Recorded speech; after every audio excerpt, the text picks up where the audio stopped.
Everyone is so united in this fight. Everyone understands what must be done and that Hamas must be gone, and that we have taken this decision as a nation. It is really a matter of life and death to us. It is. It's that serious. We all want the best for the Israeli. There's a siren, Jonathan. We'll have to cut it here. I have to run. Okay. Well, All thank right. you, Tal. I do Sure. appreciate it, and be safe, and thank you for all that you're doing.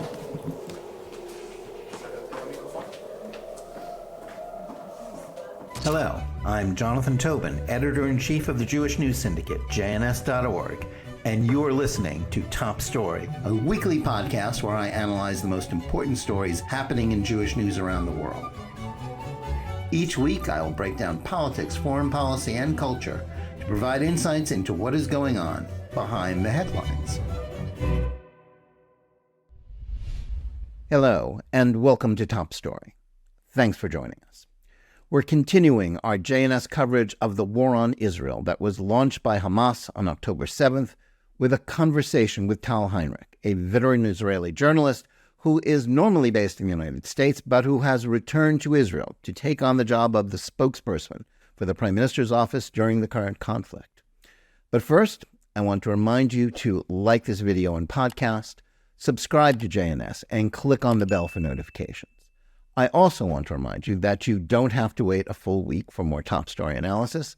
There is a daily Top Story podcast where I share more news and analysis with you about the most significant issues we're facing today. You can find the daily show under Top Story with Jonathan Tobin on the JNS channel on Apple, Spotify, Google Play, or wherever you get your podcasts. Also, you can see us on Telegram. You can find the latest news, including Top Story and other JNS TV content there, by subscribing. And now to today's program. The war to defend Israel is being fought in Gaza as the Israel Defense Forces seek to methodically root out the Hamas terrorists who struck on October 7th, committing unspeakable atrocities and perpetrating the largest mass slaughter of Jews since the Holocaust. It's also being fought in the air as Iron Dome rockets and the Israel Air Force sent to seek to knock out the rockets being fired at Israel from Gaza, as well as by Hezbollah from Lebanon, as that Iranian proxy group teeters on the precipice of joining the conflict. It's being fought in Judea and Samaria as the security forces stay on alert for any violence fomented by Hamas and its supporters. And it's being fought inside Israel by those who are seeking to care for the wounded and those whose families lost members or who are being held hostage by the terrorists in Gaza, not to mention those caring for the hundreds of thousands of Israelis who have been forced from their homes by the outbreak of war. But it is also being fought on the international airwaves and in the press. And in terms of its impact on Israel's long-term security and that of the Jewish people, that is a front that may prove nearly as important as those on the actual battlefields. And that is a sore point for many supporters of Israel, who have long lamented not only what they considered to be the Jewish state's inadequate efforts to put its case before the world, but what often seemed like its indifference to that struggle. It is true that, as Golda Meir is reported to have said, if Israel has to choose between being dead and pitied and being alive with a bad image, they'd much rather be alive and have the bad image. But part of the ethos of the Zionist spirit has always been a certain contempt for the opinion of the world and a justified belief that what the Jews do is more important than what the world says about it. But that insular spirit has only grown in influence in recent decades as Israel continued and ceased being a poor and relatively weak country and became, instead, a regional military superpower with a first-world economy. But the notion that Israel's strength means it can ignore the world or international opinion is a mistake. As we've seen in the month since the October 7th Hamas atrocities, while an international press corps that is sympathetic to the Palestinians may not be able to stop Israel from destroying Hamas, it can help feed prejudice against the Jewish state and Jews everywhere, regardless of the facts. The narrative about the war in the liberal corporate media has been largely dictated by Israel's enemies. In that way, an attack that broke a ceasefire that revealed the Hamas movement and its many supporters as not so much exemplifying extremism as evil was quickly forgotten in the rush to blame the war on Israel, to vilify its efforts to defeat Hamas, and to treat the demands of the people who started the war for Israel's destruction, from the river to the sea, Palestine would be free, as a reasonable cause that idealistic and even humanitarian-minded people should support. In a sense, the images coming out of Gaza have created a familiar conundrum for Israel, in which its efforts to defeat the terrorists are always portrayed as oppressive, disproportionate, and somehow showing a desire to harm Palestinian civilians. This is both unjust and factually wrong, but it doesn't stop the New York Times, the Washington Post from reporting the war that way, or, for example, preventing Time magazine from publishing a cover characterizing the conflict as the tragedy of Gaza. Whereas in the past, most biased coverage of Israel was rooted in ignorance and sloppy journalism. In the last decade, a new generation of journalists has arisen who no longer even bother pretending to be objective or searching for the truth, and have instead adopted ideological blunders in which Israel is falsely portrayed as an expression of colonialism and white privilege, which, by definition, must always be in the wrong. And the impact of this on U.S. politics and ultimately U.S. support, Israel's sole superpower ally, shouldn't be underestimated. The radical left, inspiring the pro-Hamas demonstrations in America's streets and college campuses, as well as the brutes tearing down posters of kidnapping victims, may be rooted in toxic ideas like critical race theory and intersectionality. But the left wing of the Democratic Party, that is essential for President Joe Biden's political survival, has adopted them. And that spirit of intolerance for Israel and indifference to the suffering of Jewish victims, or the practice of an effort to defeat Hamas, is fed by unfair press coverage. At best, many liberals are speaking in the language of former President Obama, who has said he sees Israel and Hamas as both being in the wrong. If this movement goes unchecked, it may well lead to a reversal of Biden's pro-Israel policy and a U.S. effort to choke off resupply of the Israel Defense Forces in order to force it to stop fighting and let Hamas survive. How then do advocates for Israel fight back? At the core of this struggle must be a reliance on the truth. We must relentlessly speak not only about the unspeakable atrocities that Hamas committed on October 7th, but also about what their goals are, namely Israel's destruction and the genocide of its Jewish population. We must repeat the facts about the fighting in Gaza and put it in the context of a war in which Palestinian civilian casualties are the complete responsibility of the terrorists who started the war by breaking a ceasefire on October 7th and are using both the Israeli hostages and their own people as human shields. We must do so with sophisticated methods on social media, as well as advocacy that highlights the contrast between the fake news produced by Hamas and its enablers and what is actually happening. Even then, we must be prepared for the fact that much of the bias against Israel is not motivated so much by sloppy reporting, ignorance, or even leftist ideology, but by anti-Semitism. And we should not be afraid to call those anti-Zionists who think that the Jews, alone of all peoples, should not have the right to a state in their ancient homeland or to defend themselves, what they really are, Jew haters and anti-Semites. And to discuss the information war over Israel and Hamas, we're very privileged to have with us someone who is at the forefront of the effort to tell the truth about Israel and Hamas. Tal Heinrich is an Israeli journalist and news anchor based in New York. Up until October 7th, she reported and provided analysis on U.S. politics and foreign affairs for Israel's Channel 14, Trinity Broadcasting Network, and wrote about the Middle East for All Israel News. She previously anchored the daily primetime show Crossroads on I-24 News from Times Square and covered the United States as a correspondent. Prior to that, she produced for CNN International from the network's Jerusalem Bureau. But since October 7th, she has returned to Israel, where she took up the post as spokesperson for Prime Minister Benjamin Netanyahu, representing Israel's government to the international press. Tal Heinrich, welcome to Top Story. Thank you, Jonathan. Thank you for having me today.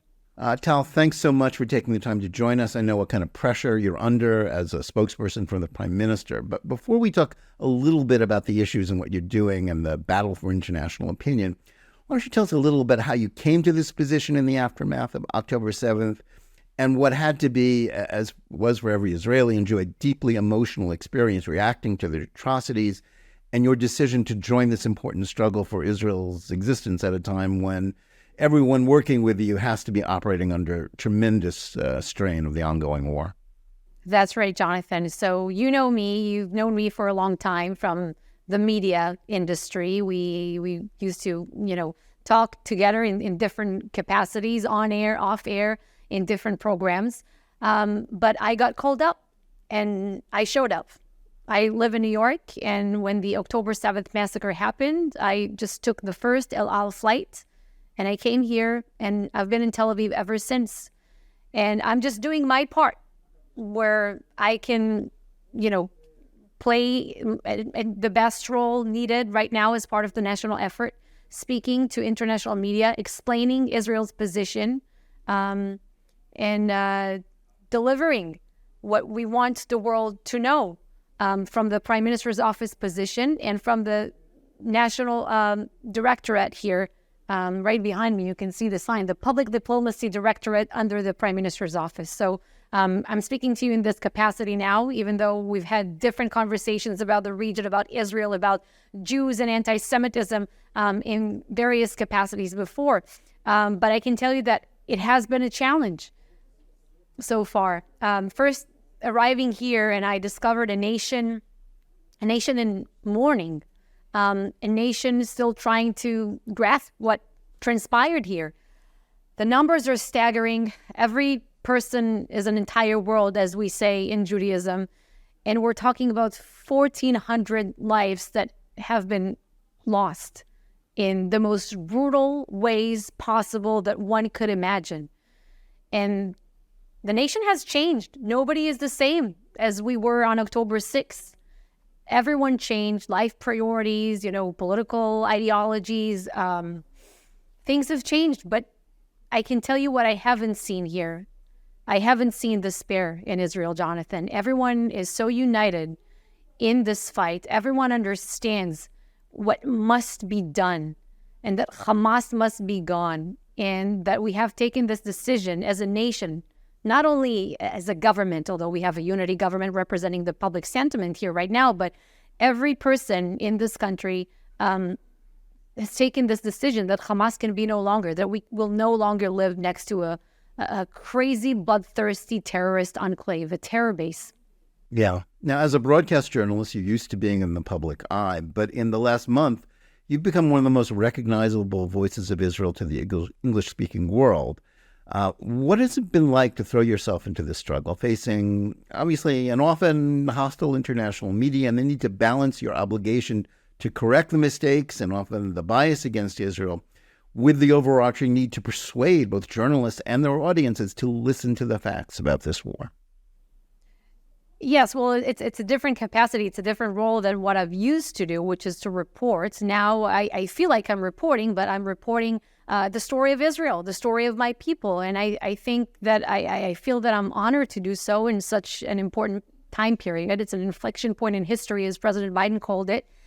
And my mission is to explain the world. I can't believe that I need to explain it, but what's good and what's evil, what's right and what's wrong. That's what we're dealing with. And I can tell you what the challenge has been, and we predicted it from day one. It was Strategic Affairs Minister Ron Dermer, I think, who gave a few interviews in the very outset of this war that really reflected this idea and predicted. He saw what was coming, that in the very early days of the war, right after the October 7th massacre, many media outlets, and we've had, international support, international sympathy, and everyone was supporting us from a victim, standpoint. But Dermer said on day one, and he was so correct, that he expects to see the same widespread support for Israel when we are victorious, not only when we're victims, when we deal Hamas a major defeat, one that they will never forget and never come back from. And unfortunately, that's exactly what happened, Jonathan, because it's a repeating pattern.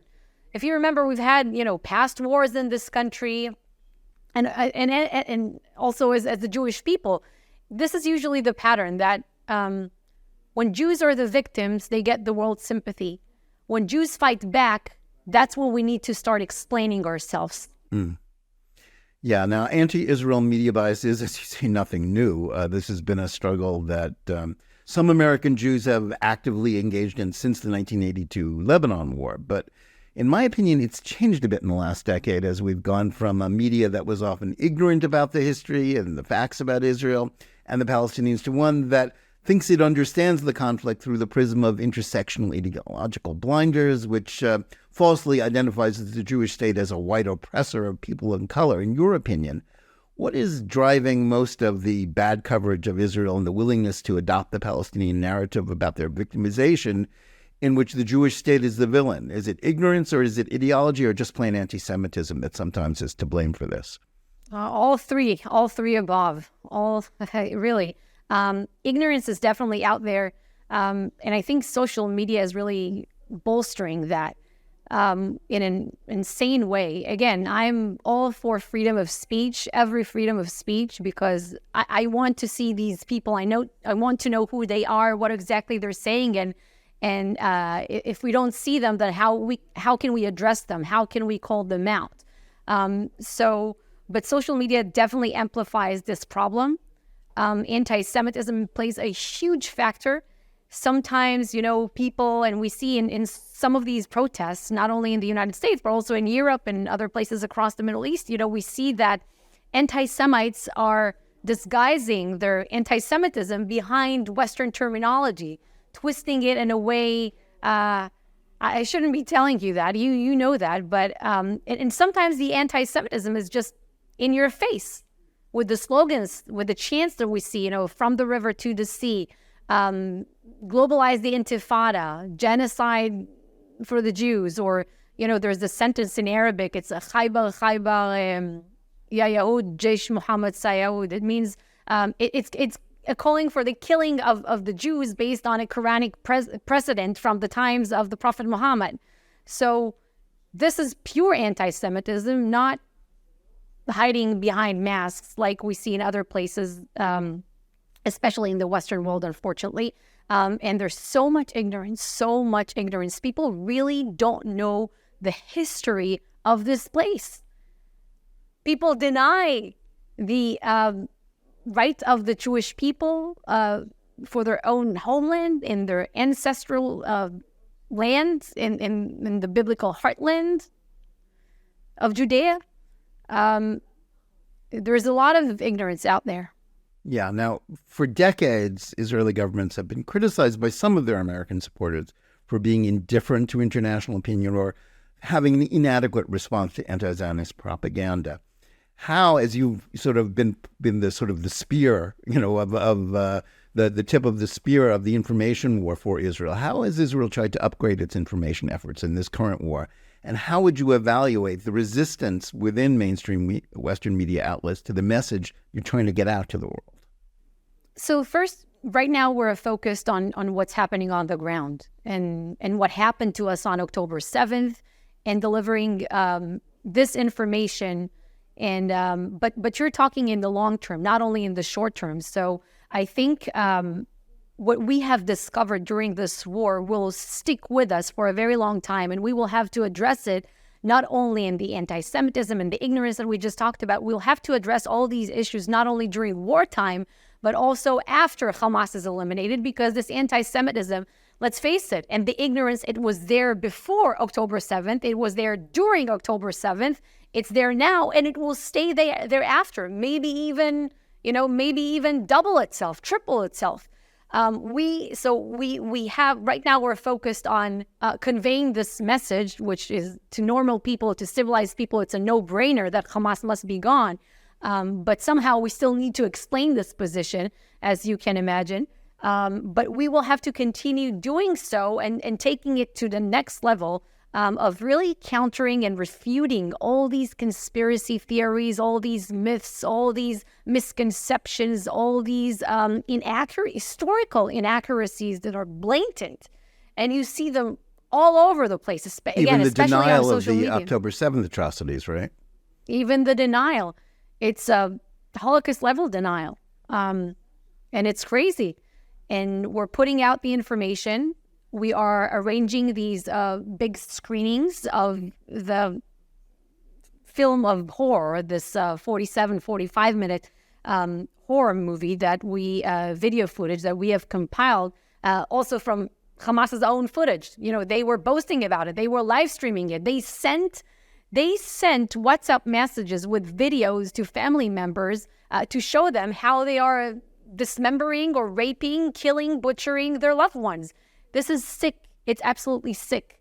And we have compiled all this information together, footage that we could use, and we were granted the authority from the families to use and show in private screenings to various crowds, if it's diplomats, if it's heads of states or at the United Nations. I know that Gal Gadot, for example, the Israeli actress, is arranging for one such screening at Hollywood. So these are all important measures, steps that we're taking.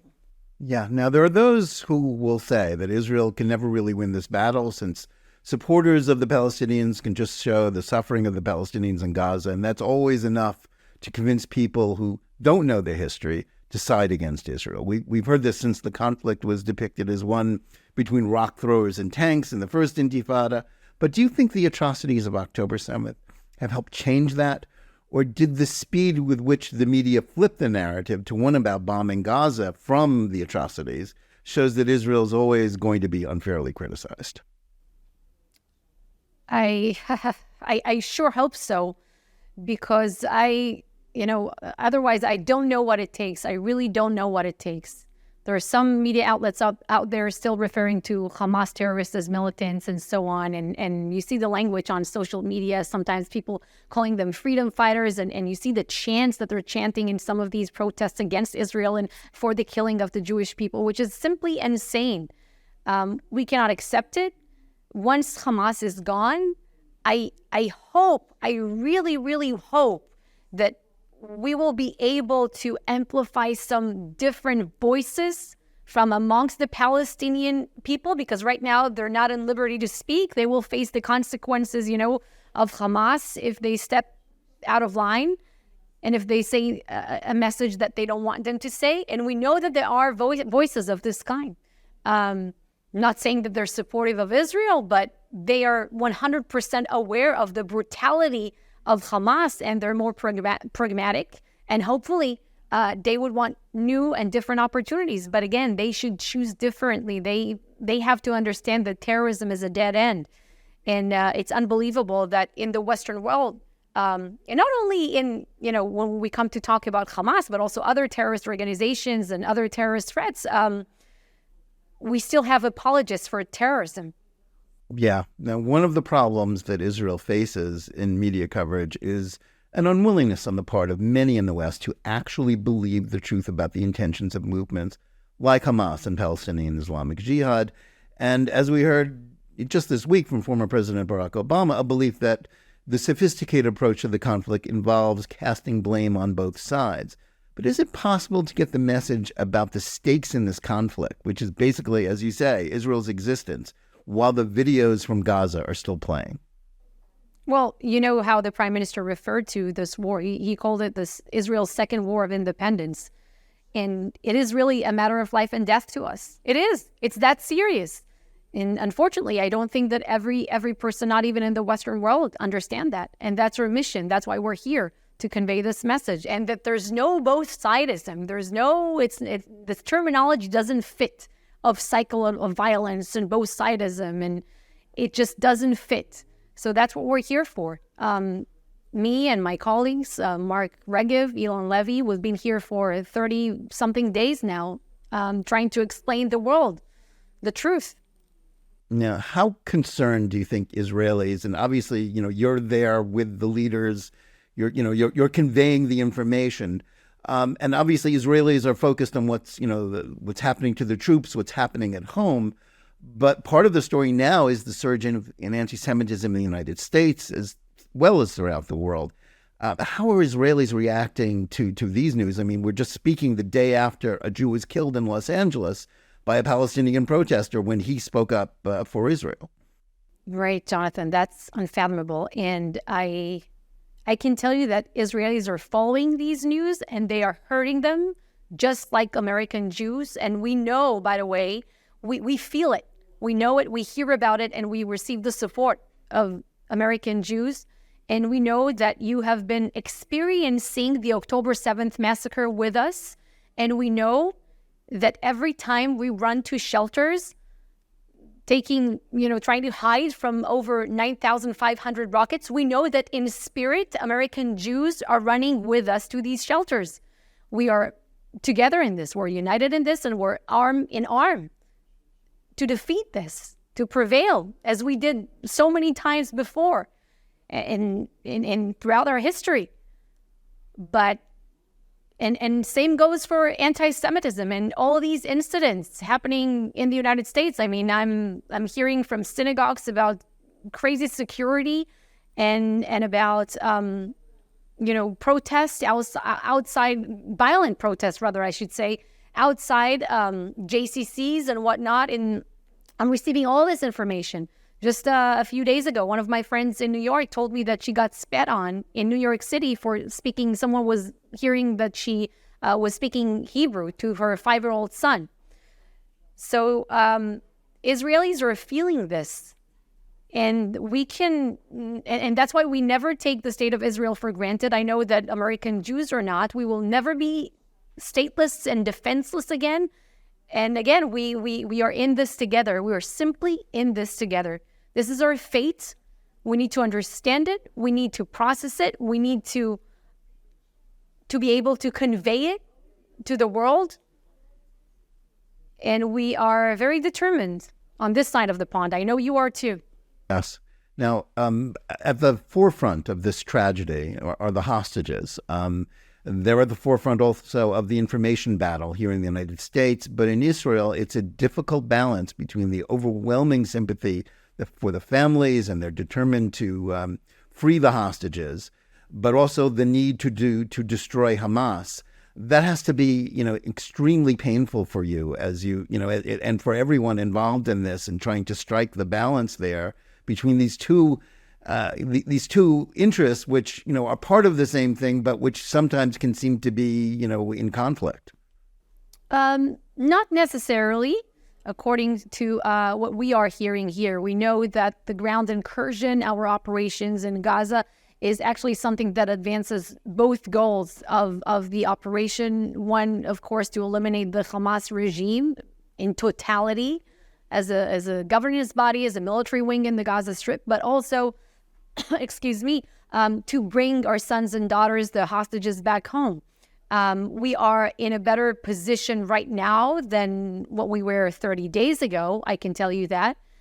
And we're trying to exert any kind of pressure on Hamas, if it's military pressure, and we're being very successful at this. As we're speaking right now, there are major advancements happening on the ground. We're targeting many Hamas terrorists, many Hamas positions, depots, hideouts, and we will get to each and every one of the October 7th perpetrators. But we're also working in different channels, in diplomatic channels and behind the scenes that I cannot elaborate on right now. But Sure. we want to see more pressure from the civilized world exerted on Hamas. You see, every time when we go on air and we give the interviews for different media channels, and the pressure is on Israel, they're always asking us about, civilian casualties in Gaza, which is something that obviously we don't want to see. The White House doesn't want to see. Nobody wants to see it. But they're putting the pressure on us, and even on, even on the Biden administration or, other international players we all want the best for the Israeli. There's a siren, Jonathan. We'll have to cut it here. I have to run. Okay. Well, All thank right. you, Tal. I do Sure. appreciate it, and be safe, and thank you for all that you're doing.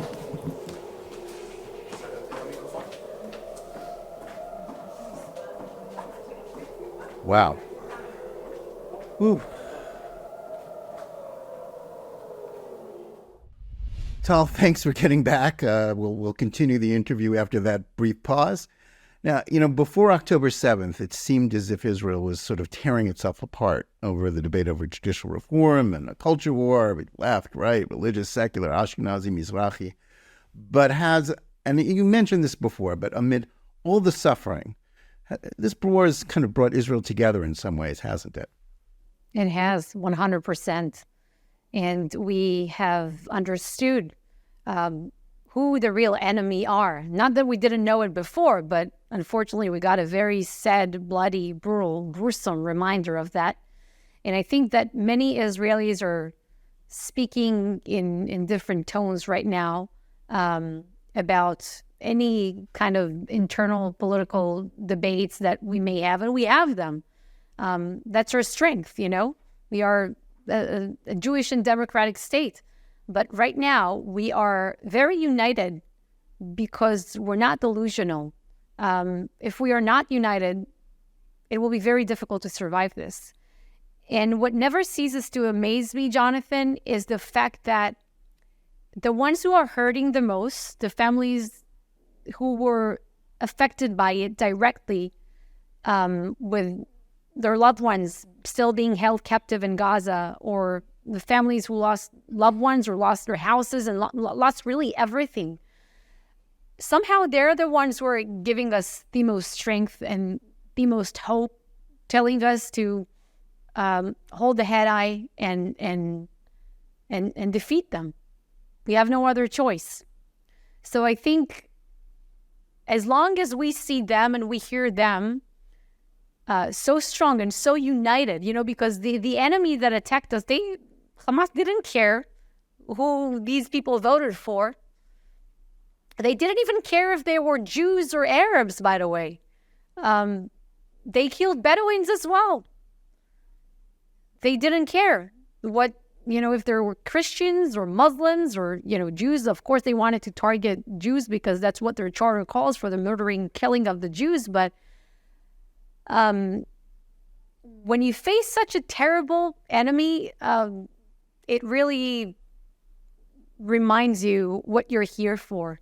And none of us takes the state of Israel for granted. You're someone who knows America well. You live there. What's the one thing you want Americans who are looking on this conflict? Obviously, some engrossed by it, some perplexed by it. What's the one thing you want them to understand most about what Israelis are going through? America is our best friend. The American people are our best friends. And one thing that really stands out to everyone, you know, in the free world, whenever we speak about America, whenever we look up to America, in a sense, is the moral clarity that America has. We need moral clarity and we need global leadership in that respect. And we know that the good people of America, people of conscience, understand, because a very overwhelming majority of the American people know how to tell right from wrong and good from evil. And we need the leadership from America, because when you guys lead, when you set the tone of moral clarity, others follow. So that is really important. And know that everyone who's been helping us and supporting us, and I've been personally getting many texts and emails, how can we help? What can we do? As individuals, it's all being felt here on the ground. So if you're helping with prayers, if it's Christian, Muslim, Jewish prayers, any kind of prayers, if you're helping with providing material aid, material support, if you're helping with, commenting on social media, telling the truth, telling the world what really happened here, that's all important, and it's all being felt right here on the ground. So know that whatever you're doing as a country, and also coming from the White House, the support has been invaluable, bipartisan support in Congress, giving us the tools to do, so that we can do what has to be done about Hamas, which means eliminating them. It's all trickling down, and it's all making a difference on Israel as a country on a mission, and also on individual Israelis. It's being felt. So thank you for that. Right. Well, Tal, thank you so much for joining us today and for all of your valuable insights. We'll continue to be looking for you on all the major media outlets, continuing to tell the truth about the war against Hamas, the defense of Israel. I also want to thank our audience. Please remember to tune in every day for Top Story Daily Edition.